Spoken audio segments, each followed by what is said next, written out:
welcome to Girls Night Out. I'm Abby Evans. Food, wine, and other unique products don't just appear on our supermarket shelves by magic. They begin at international trade shows. This week, my co-host, Shawana Wright, went to the Miami Beach Convention Center to interview business people who are trying to get their food, products, brands, and new ideas to South Florida. Illicit Beats. Hello everyone, this is Shawana Wright and I'm from Island TV. I'm here at the Miami Beach Convention Center for the America's Food and Beverage Show. I'm here with Eric and Neil, and they're from Walt Cook from out of Atlanta, Georgia. They are frozen food exporters to nowhere else but the Caribbean. So Eric, what exactly is it that you all export? We export a lot of different foods, from mainly poultry to frozen vegetables, frozen fruit, to even frozen pizza. Really, if there is a customer who is looking for something in the frozen department, we can find it. Oh, okay. Very good, very good. Okay, and Neil, what islands do you transport to? Any island that will buy our product, pretty much. And we're not exclusively island, we do South American business.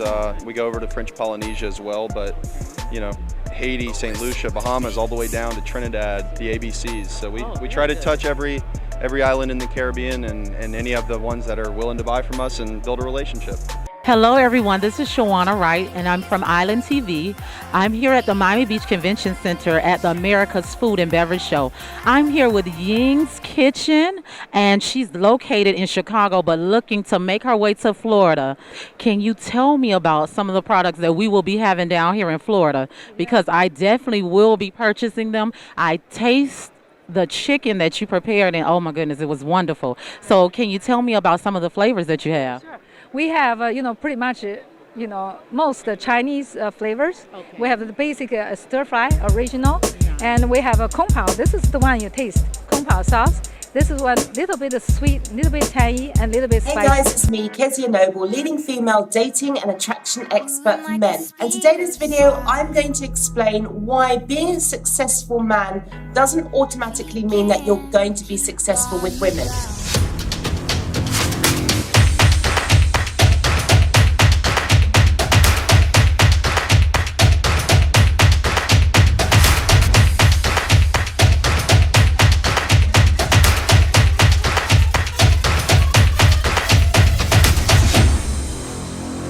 So today I'm going to bust a myth. The one that says women are only interested in successful guys or guys who are super ambitious and have the potential to become successful one day. Here's the truth. Success is usually indicative of confidence, passion, and self-belief. And those are the root qualities that women are attracted to. The success is usually a byproduct. So when we meet a guy who's successful on paper, we make this mental lazy shortcut and just presume that he has these qualities. And this is precisely why we have so many successful guys joining our 7-day mastery program, our weekend workshops. They're totally confused. They've ticked all the boxes. I work hard, tick. I'm successful, tick. I make a lot of money, tick. I'm ambitious, tick.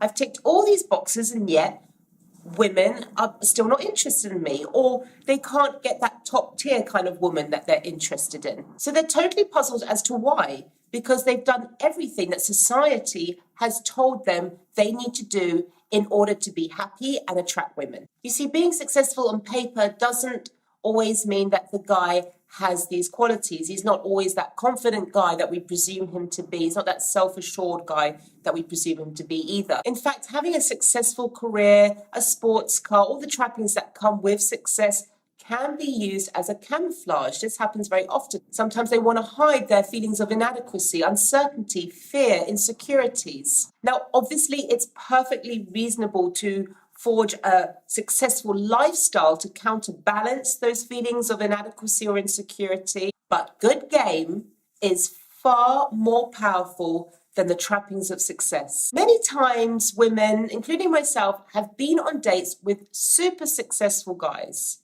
Many of them often have this initial kind of confidence, but it often unravels very quickly, especially when they hit a hurdle on the date in the interaction. And it's something which it can be a very small hurdle, like a slight criticism, or you said something that they didn't expect, or you reacted in a way that they didn't expect. And what happens is it kind of derails their confidence, that initial confidence I'm talking about that often very successful men have. And it kind of derails them a little bit. And I've seen this quite a few times. I've experienced this. But a man with good, solid game, regardless of how successful his career is, will be able to easily navigate tricky situations and flip them into positive outcomes. His confidence in himself, his positive inner dialogue, and his ability to spot opportunities is far more powerful than career achievements when it comes to generating success with women. Now, if you're one of those guys who sees having a successful career as a solution, a successful career will help you, but it's not the silver bullet. It can help your confidence, sure. It's like a positive feedback loop. I get it. And it can open a lot of doors, okay? Women are, on the whole, more receptive to a guy initially who's got his but it's not a silver bullet, as I said, and it's not a guarantee. So don't use it as the only solution. You have to work on your game. And if you're the guy who already has a successful career, but you're still not getting those top tier kind of women that you really want, the reason is because you neglected your game. Your status might have given you the opportunities to go out with the kind of women that you desire, but it has not guaranteed you the outcomes that you want. Hence why you're watching this video. Being able to make impactful connections, having the ability to make a strong and memorable impression, possessing the know-how and the confidence to escalate and trigger her desire, regardless of how much money you earn and whether you're the CEO or not, is far more powerful. And best of all, game lasts.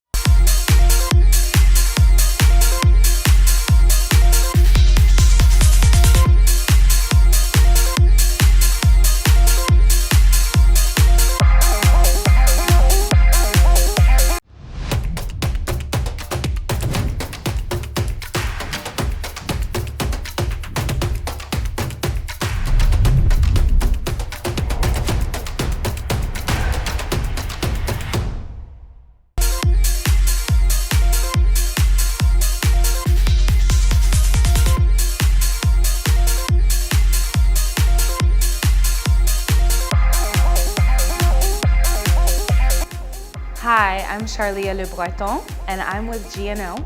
Today, we have the opportunity to talk to someone very special about some very important things that are happening within the Haitian and Haitian American community. Today, I'm here with Paul. You want to introduce yourself?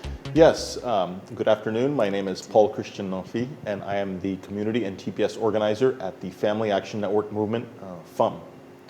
Wonderful. So can you talk to me a little bit about what exactly is happening within the Haitian and Haitian American community today, right now, that is causing so much, I guess, attention? Well, we're dealing with many issues, but one of the principal issues that Haitians in this country are facing, people of Haitian origin, are the U.S.-Mexico border expulsions. Mm-hmm. And we feel very, very, very strongly that when the new Biden-Harris administration came into power on January 20th, they put out a moratorium mm-hmm. that basically halted all deportations at that point, viewing a 100-day period of review. Mm-hmm. And what we have seen, however, is that an expulsion called a Title 42 expulsion that's happening on the U.S.-Mexican border of arrivals, be they from Haiti, be they from Central America, be they from Africa. They are being expelled to their countries of origin, and we believe very, very strongly that we need to appeal to the decision makers, to the Biden administration, specifically to halt all deportations and expulsions. We believe that the Title 42 expulsions are not warranted. There is even medical opinion around that, mm-hmm. That is not a necessary step. and that we really are very, very strongly pressuring the U.S. administration that ICE call off those expulsions. Right. We know also the terrible, terrible rampant corruption that's going on in Haiti today. We see the Petrocaribe scandal, which has really exploded in a situation where a government friendly to that of Haiti, which is Venezuela, which was very supportive, particularly of the poor majority in Haiti, that they felt that there was a debt because Haiti had helped Venezuela gain independence 200 years earlier in the Bolivarian as well as so many Revolution. other countries in Latin America. Exactly, we have that tradition. We even helped Greece. Yes. We helped Greece when its independence 200 years ago from the Turks. I believe next year will be the 200th anniversary of that. So, I mean, we see at all levels that this was a way for Venezuela to give back to Haiti and to give back to Haiti's poor. And we see that this money was either squandered or outright embezzled. And then there was this action of not recognizing Venezuela on behest of the Trump administration, which referred to Haiti as.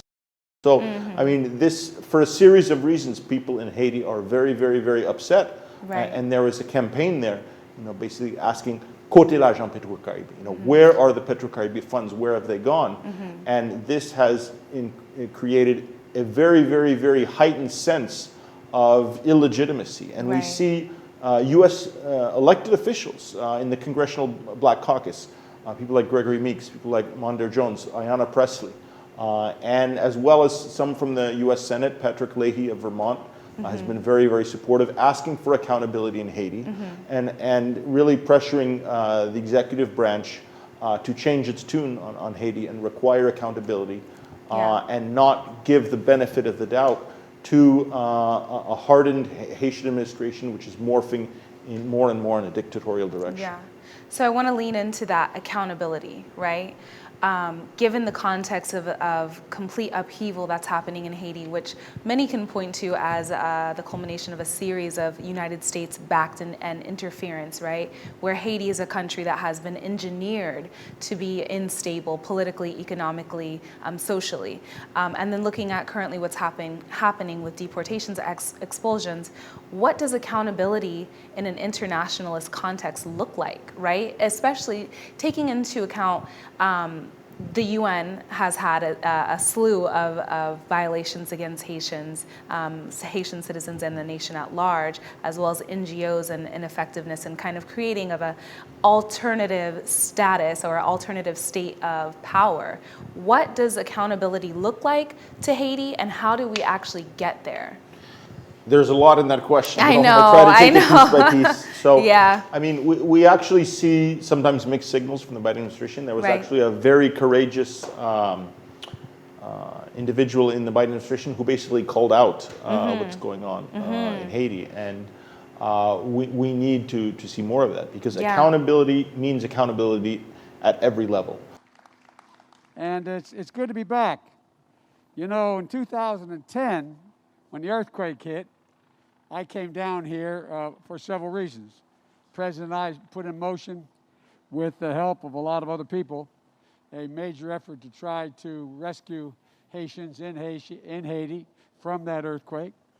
I don't know whether some of you had family there, you lost family, or they were hurt, but if it was, my heart goes out to you, because it was a sad, sad, sad time. But the most important thing that we wanted to make clear was that we were going to make sure temporary protective status was guaranteed to all Haitians.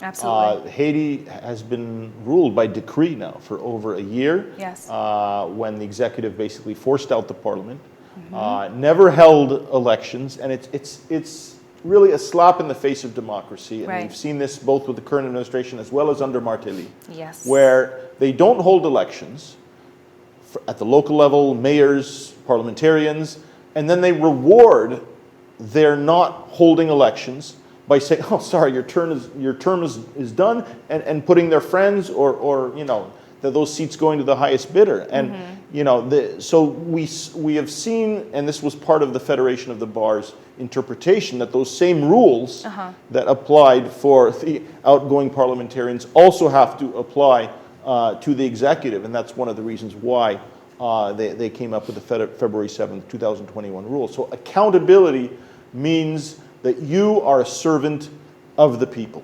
Right. Okay, and you in the central government is supposed to be at the behest of local authorities, of local communities, of locally based democracy, which we see in other places such as northern Syria, for example, where you have mayors, you have women's organizations who are really running the show. That's exactly what we don't have in Haiti today. 2 decades ago, we had a very vibrant mass movement. It is in extreme crisis today, and so we need to see more power at the local level. We need to see more power in women's groups. We need to see more political and economic power, across Haiti, rather than this centralized nation state, which is acting against the interests of women, against the interests of everyday citizens. Wherever they be in Haiti, whether they be in rural areas which are hard to access, whether they be in urban slums. We just do not see the accountability because the vast majority of the people believe that centralized nation state is not accountable to them. And that's what we need to regain. And one of the things that we are seeing, and Jacqueline Charles in her reporting has mentioned this a lot, is the importance of organized civil society within Haiti. And these groups that, by speaking out and reaching out to them and giving them a voice, I think this is a major first step that we need to see. And of course, public funds, any public funds, need to be accounted for, and this is what we're missing. And again, we welcome the fact that certain decision makers in the US Senate or House have been very outspoken that you do need to have that accountability, because otherwise you're simply rewarding people for their bad economic mismanagement or for outright theft and embezzlement. So those are some ideas how we can move toward being accountable. And finally, I would have to mention also the environment, which we don't talk a lot about that, but that is a very, very key situation. The environment has been raped century after century, and basically, if we do not do something very quickly about the situation of deforestation, about the situation of basic sanitation, about all of these components, we are going to be in a very, very, very difficult outcome. So I'm hearing you really making a call for decentralized government and governance, right?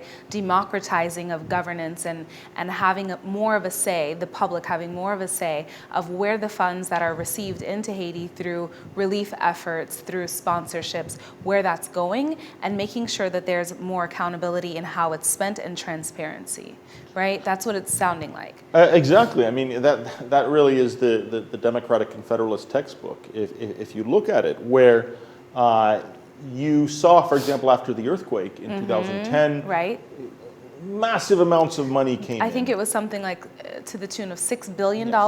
Yes, I mean, it was very, very, very large sums of money, and you had the CIRH, and you had different levels of coordination, and yet when you look, I mean, some of these housing projects, I mean, there was a lot that was going on there that the end user, the end supposed beneficiary, rarely was able to really benefit from a lot of that assistance. Now, it is true that a lot of that assistance was humanitarian, life-saving assistance. I was actually part of the effort in water and sanitation emergency coordination after the earthquake. That gave me a special view on some of the very courageous coordination in Cité Soleil and other places, which did save lives, which did make sure that some of the displaced persons camps did have water that was treated, did have sanitation, and I tip my hat off to some of the very courageous people who were part of that. But at the same time, we had major issues. You had a situation where women were basically what we could call sexual hostages, where if the Red Cross is giving food to the camp, and the camp committees would, if you were not either their family member or if you did not agree to compromise yourself, your family was risking starving. And this is absolutely something that we need to change in our mindset, in our way of being, in our way of doing things. And so, I mean, we've seen a number of these crises in Haiti today. Yes. And this is the reason why it is absolutely, completely unconscionable to be sending people back to that reality. Right. That is basically a sentence to be risking your life and to be in terrible peril to do that. I would just like to add one more thing. The majority of the people that they are interdicting entering into the United States are women and children. Women and children who have made a 10-country trek from Brazil. I mean, some of the people have died en route between Panama and Costa Rica. You have places you have to go on foot or on you know, kind of these small boats, and people are drowning in the water, and people are watching. I actually have a cousin who saw a close one drown while making that 10-country trek, and yet they arrive at the U.S.-Mexico border, basically to be apprehended and sent back. There's a lot of work that's been done on this.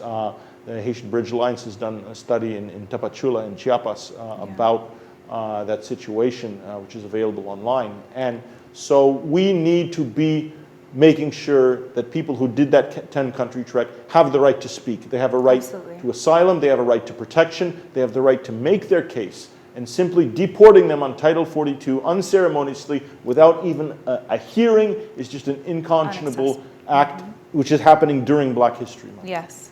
So to close out and kind of wrap this segment, everything that you've presented is really speaking to some of the root causes of why Haitian people, women, children are fleeing from their home country, Haiti chérie, right? Fleeing in order to survive and have an opportunity to make a life here. And because of all of the root causes, those are what we need to focus on and address while simultaneously providing that rapid response and support once they arrive here.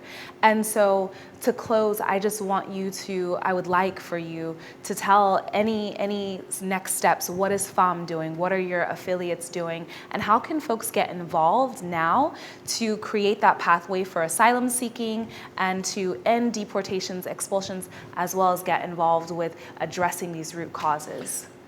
I would conclude by saying three things. FAM and allied organizations, such as FLIC, such as the Haitian Bridge Alliance, IJDH, and American Friends Service Committee, and many other partners are very involved in currently appealing to elected officials in the United States to put pressure on the Biden administration, pressure on DHS, pressure on ICE to reverse course, to stop expulsions, to stop any type of deportation, expulsion, or other forced removal from inside the United States or the border, and to provide adequate opportunity for hearings to occur. That's the first thing. The second thing is the issue of governance inside Haiti. I mentioned already about some of the asks about economic accountability, about the respect of human rights, about an even-handed approach to the constitutional crisis there, and not simply taking for granted an appeal for the president to remain an extra year, despite the fact that it's very clear, based on the reading of the Constitution, Article 134.2, that the term ended on February 7th, 2021. And I think Marlène Bastien, our executive director, she's always very vocal in the question of root causes. And in our recent January 12th, 2021, the 11th anniversary of the earthquake, she gave a very, very impassioned speech and talking about worldwide examples, whether it's South Africa, whether it's Rwanda, whether it's the Kurds in Rojava in northern Syria, whether it's Chiapas, a lot of women-centered models, a lot of models which have made sure that we have efficiency, models that have fought historic racism. And so we need to, as a society in Haiti, be inspired by what's happening in other parts of the world where people have been able to change to change their way of doing things. And so I think that really it's this multifaceted approach that is absolutely necessary, of not only to protect the dignity of Haitians here, but to transform Haiti in the mid to long term. Yes, definitely. Thank you so much. You offered so much for us to think on and sit with and to be activated by. So thank you so much for coming in and speaking with GNO. The pleasure was mine. Yes. Thank you, Charlene. Thank you. This is Charlie Le Breton with GNO, and we will see you next time.